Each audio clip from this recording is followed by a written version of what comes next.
Hydrogen burn-off igniters initiate. 7, 6, 5. 4-stage engine start. 3, 2, 1. Boosters in ignition. And liftoff of Artemis 1. We rise together back to the moon and beyond.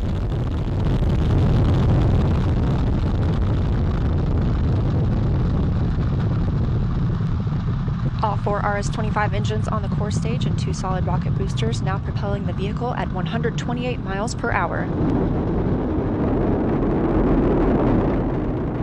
Hearing good control on the roll from teams in Mission Control Houston. All good calls so far. Now 30 seconds into the flight of Artemis 1.